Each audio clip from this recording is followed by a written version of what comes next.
इस कार्यक्रम के पुण्यार्जक हैं श्री अजय जैन जी, श्रीमती नीतू जैन जी, पुत्र पुत्री चहक जैन, जीनम जैन, दिल्ली।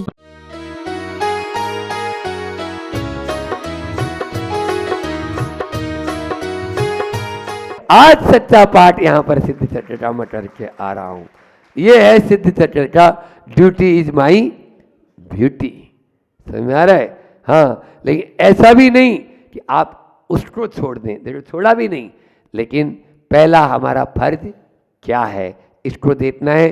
फिर दूसरा है pleasure is my treasure. Pleasure is my treasure. Pleasure यानी आनंद और ट्रेजर यानी खजाना। ट्रेजर बोलते हैं ना, हाँ, आनंद का खजाना। आनंद ही खजाना है। आप इधर उधर की बात नहीं करो, क्योंकि आनंद एक ऐसी चीज है, आ जाए तो फ्री में फोकट में आ जाए, और नहीं आए तो लाख रुपए देने पर भी नहीं आए। समझ में आ रहा है? आनंद एक ऐसा चीज है, लेकिन जिसको आप लोग मजा बोलते हो ना, ये मजा नहीं है। आनंद और मजा में बहुत अंतर है। मजा है, मस्ती है, ये आनंद नहीं। यहाँ पर आनंद की बात, आनंद आत्मिक होता है, भीतरी होता है। जब भीतर से उल्लसित होता है मन, उल्लास आता है, भीतर से हमारे अंदर में एक उमंग पैदा होती है, उसको बोलते हैं आनंद। तो Anand is pleasure is my treasure. अब इन 8 दिनों में आप ये सूत्र याद रख लेना। ड्यूटी इज माई ब्यूटी, दूसरा क्या दिया हमने? प्लेजर इज माई ट्रेजर, और तीसरा है happiness is my richness. Happiness is my richness. प्रसन्नता ही मेरा धन है। यदि आपने बहुत धन कमाया, 5 करोड़ से 50 करोड़ हो गया, लेकिन बेटा आपकी बात नहीं मान रहा, या आप बहुत डिप्रेशन में रहते हैं, आप बात बात में उत्तेजित हो जाते हैं, बात बात में आपको सिरदर्द टेंशन लेना पड़ता है, ऐसा धन कोई काम का नहीं, कोई काम का नहीं है। इसलिए हैप्पीनेस इज माई रिचनेस। आप ये तो देखें, यदि हम भक्ति भी कर रहे हैं, आने वाले दिनों में आप लोग सब भक्ति की गंगा में डुबकी लगाएंगे, तो उस भक्ति की गंगा में डुबकी लगाने के बाद में हमारा हैप्पीनेस कितनी हुआ, हम हैप्पीनेस में कितना अचीवमेंट प्राप्त किए, ये पहले आप देख लेना। अन्यथा धन तो आता है और चला जाता है, धन से उतना सरोकार नहीं। अरे एक आदमी है जो डल्लप के गद्दे के ऊपर भी करवटें बदल रहा है, और एक आदमी है जो अखबार बिछाकर भी खर्राटे भरकर सो रहा है। बोलो कौन को अमीर मानोगे आप? आपकी नज़रों में वो डल्लप के गद्दे वाला या एसी के कमरे में रहने वाला अमीर हो सकता है, लेकिन हमारी नज़रों में या संत की नज़रों में वही होगा जो एक सुख की नींद में अखबार बिछा के सो रहा है आराम से। ये है। तो तीसरा हो गया हैप्पी। मुझे समय में पूर्ण अपनी बात करनी है, इसलिए हम अल्प समय में अपना पूरा ये रखकर कल के विधान के बारे में भी थोड़ी सी आपके बारे में बात कर लेंगे। हैप्पीनेस इज माई रिचनेस, इनके बारे में फिर और आगे अभी अपन प्रतिदिन बात करेंगे, एक एक जो अपन कर्तव्य की बात करेंगे तब। और अगला चौथा है बिजीनेस इज माई बिजनेस। व्यस्तता ही मेरा व्यवसाय है। जो व्यस्त खाली दिमाग शैतान का, लिख लो बिल्कुल। जो आदमी खाली दिमाग रहेगा वो, हम घर पे रहते थे जब गृहस्थ अवस्था में, तब कुछ भी नहीं है तो, और नहीं तो इस डब्बे का उठा के इस डब्बे में डालना, इस डब्बे को उठा के इस डब्बे में डालना, यही करते थे। साफ कर दिया डब्बा अच्छे से, बढ़िया। फालतू नहीं बैठेंगे, ऊँघेंगे नहीं, आदमी सोता ही रहता है। और अब तो एक और आ गया, समय चोर। हाँ, सबसे बड़ा उसका नाम ही है समय चोर। समझ में आ रहा है? वो तो घंटों बीत जाएंगे। अरे घंटों तो छोड़ो महाराज, यदि 3-4 दिन तक रोटी नहीं मिले तो कोई बात नहीं, अगर हम व्हाट्सएप और फेसबुक चलाते रहें तो ये हालत है आदमी की, कुछ पता नहीं उसको क्या हो रहा है, बस केवल बटन दबा रहा है। ये नहीं, यहाँ पर इस व्यस्तता की बात नहीं है।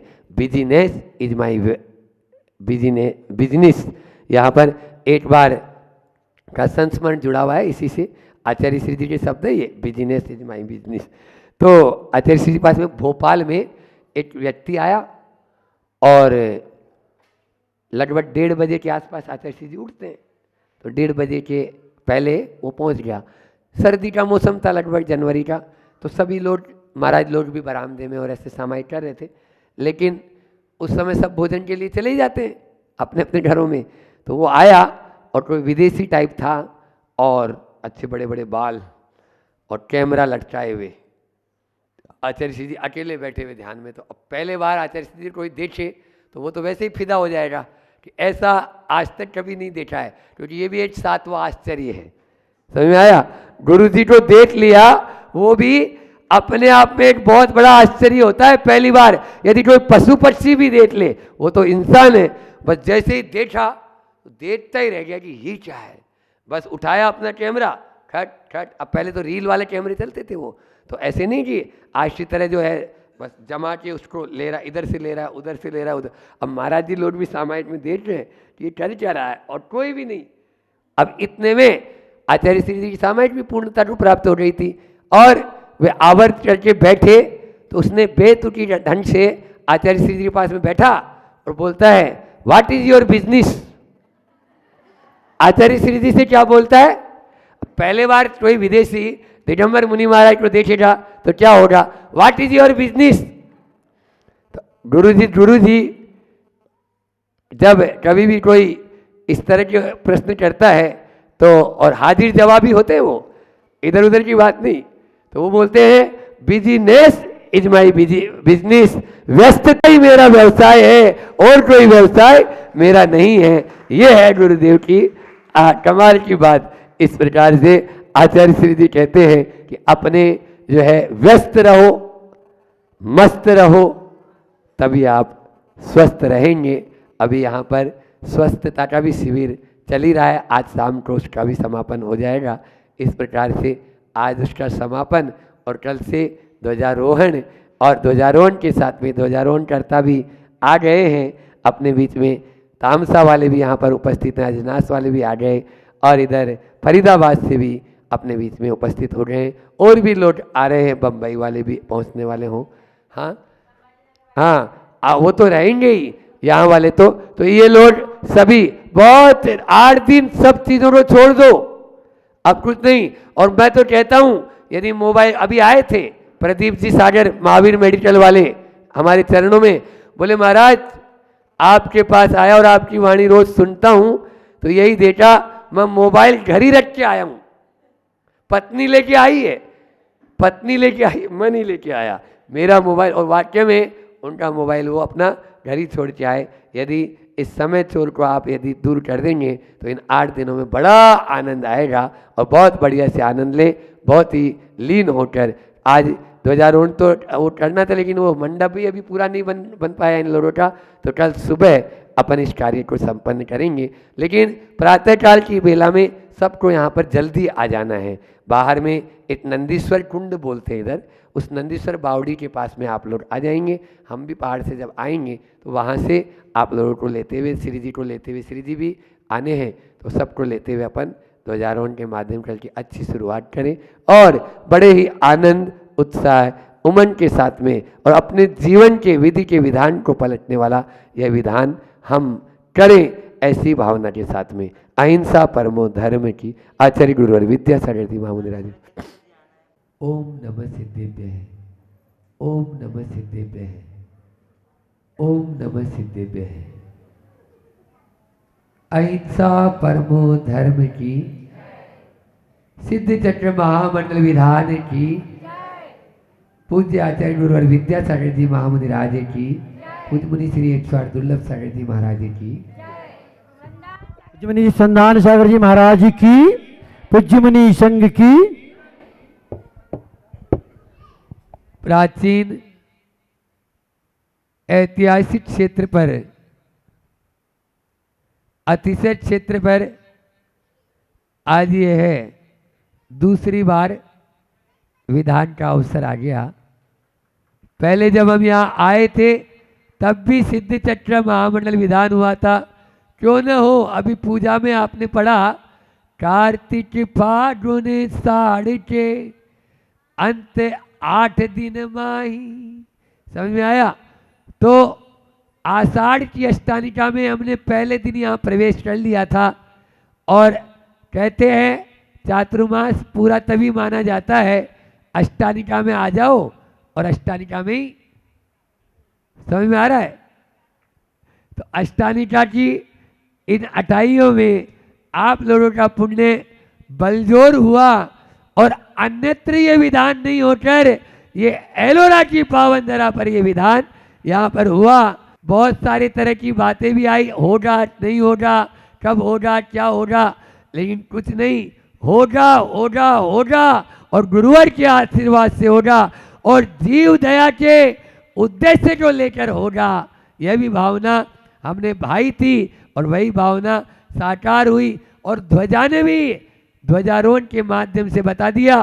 पहले उत्तर की ओर गई कुबेर का खजाना और फिर पूरब की ओर चली गई, सारों के सब लोगों को निरुत्तर कर दिया। उस ध्वजा ने उत्तर में जाकर बता दिया कि अब कोई प्रश्न की करने की जरूरत नहीं, मैं उत्तर के लिए पर्याप्त हूँ। और पूर्व में जाकर अपूर्व काम करने वाली वह ध्वजा आपके यहाँ एलोरा में हो गई। जिस चातुर्मास में अपूर्व अपूर्व काम हुए, आज तक पाटनी जी भी कहते हैं महाराज जो काम 20 वर्षों में नहीं हुए वो 4 महीने में यहाँ करके आपने बता दिए। क्यों नहीं होंगे? आप लोग जब कमर कस लेंगे अपना आप कार्य संपन्न होंगे। ऐसे ही होते हैं, एक दूसरे से मिलकर जब चलते हैं तभी ऐसे कार्य संपन्न होते हैं। आज घट यात्रा और ध्वजारोहण दोनों एक साथ हुए और आज अभी आप लोगों ने सिद्ध चक्र विधान में 8 अर्घ भी चढ़ाए। तो पहले तो ध्वजा की हम घट यात्रा की 4 विशेषताएं बता देते हैं कि घट यात्रा की 4 विशेषताएं क्या है। मूक माटी का स्वाध्याय यहाँ पर समापन की ओर, कल नहीं परसों मंगलवार को उसका भी समापन हो जाएगा। तो यहाँ मूक माटी के माध्यम से जो गुरुदेव ने जो बात कही है कि माटी को उन्होंने पात्र, प्रमुख पात्र बनाकर एक ऐसे महाकाव्य की रचना की जिस महाकाव्य के को पढ़ते ही अच्छे अच्छे चोटी के विद्वान भी दांतों तले उंगली दबाते हैं। उस महाकाव्य की व्याख्या हर कोई कर भी नहीं पाता है। ऐसे उस महाकाव्य में जो पतित से पावन, तो मैं माटी का महत्व बता रहा था कि माटी जो है वो अग्नि परीक्षा देती है और अग्नि परीक्षा जब दे देती है तो उसमें जो पानी उसको बहाकर ले जा रहा था उसी पानी को बांध कर रखने की क्षमता भी उसमें आ जाती है। अभी पानी माटी को बहाकर लेके जा रहा था, अब वही माटी उस पानी को बांध लेती है। किसके बल पर? अग्नि परीक्षा के बल पर। यह है सहनशीलता का प्रतीक। दूसरा है जो कुंभकार है, उस कुंभकार को प्रति जब वह माटी समर्पित हो जाती है तभी वह पद दलित माटी भी शीश पर धारण करने योग्य बनती है। तो समर्पण का प्रतीक कुंभ, सबसे पहले सहनशीलता का प्रतीक, दूसरा है समर्पण का प्रतीक, तीसरा है वह अकेले खुद ही नहीं, माटी के माध्यम से अनेक लोग तिर जाते हैं और इसीलिए खुद भी वह शीतल रहती है और दूसरों को भी शीतलता प्रदान करती है। आप देख लीजिए, है ना?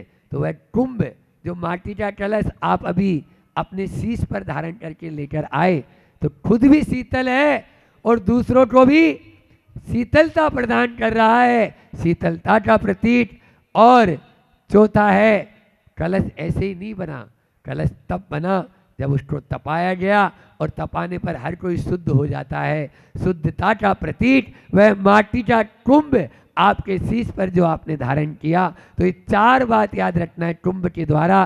पहला है सहनशीलता का प्रतीक, दूसरा है समर्पण का प्रतीक, तीसरा है शीतलता का प्रतीक और चौथा है शुद्धता का प्रतीक।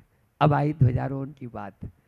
ध्वजारोहण में आप लोगों ने देखा होगा एक ध्वज दंड होता है, उस पर ध्वजा लहराती है, ठीक है ना, और एक प्लेटफार्म कटनी, 3 कटनी उसमें रत्न तरह के प्रतीक स्वरूप बनी रहती है। तो ध्वजा हमेशा ऊंचाई की ओर जाती है। यह ऊंचाई की ओर ही क्यों हम फहराते हैं, नीचे नहीं रखते। ध्वजा को कभी भी कोई नीचे नहीं रखेगा, हमेशा झंडा ऊंचा रहे हमारा। आप लोगों ने भजन गाया ना, तो ये झंडा जैन धर्म की ध्वजा हमेशा ऊंची रहे।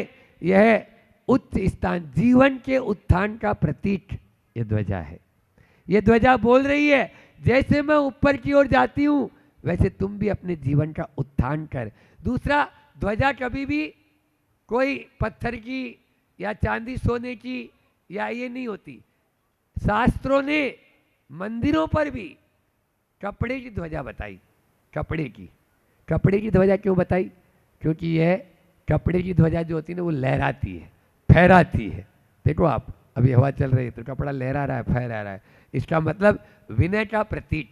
जैसे मेरे में लोचशीलता है वैसे तुम अपने में भी लेके आ। विनय मोक्ष का द्वार है और उसी विनय के द्वारा तुम ऊंचाई को छू पाएगा। इसलिए ध्वजा कह रही है तुम विनय को, गुण को अपने अंदर में लेकर आ। और फिर है यश पताका, जो है ध्वजा को यश पताका भी कहा जाता है। और यश पताका मतलब सुख, समृद्धि, वैभव का प्रतीक, सकारात्मकता का प्रतीक है। ध्वजा को देखते ही कोई भी व्यक्ति साइलेंट हो जाएगा तुरंत। ये ध्वजा किसकी? उसकी। आप देखिए युद्ध वगैरह होते सबसे पहले ध्वजा ही वहां पर लगाते हैं। सुन रहे हो नहीं सुन रहे महेंद्र? हाँ, उसके बाद में विजय पताका का प्रतीक है जो युद्ध में जीत का प्रतीक है। इस प्रकार से ये भी 4 प्रतीक आप याद रख लेना। हमारे उत्थान का प्रतीक, विनय का प्रतीक, सकारात्मकता का प्रतीक और जीत का प्रतीक। इस प्रकार से हमें इस ध्वजा के माध्यम से अनेक जो मिल रहे हैं, इन्हीं के माध्यम से अनेक जो उपदेश मिल रहे हैं उसे अपने जीवन में हम सार्थक करें। बस डंडे के माध्यम से वो ऊपर हुई है, डंडे के माध्यम से वह ऊपर हुई है। खुद को लगाओ डंडा, खुदा बन जाऊंगी।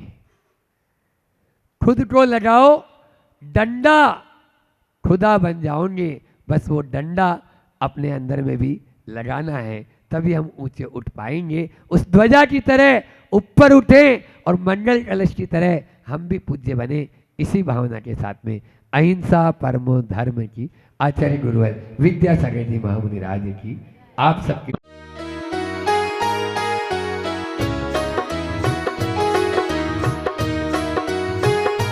इस कार्यक्रम के पुण्यार्जक थे श्री अजय जैन जी, श्रीमती नीतू जैन जी, पुत्र पुत्री चहक जैन, जीनम जैन, दिल्ली।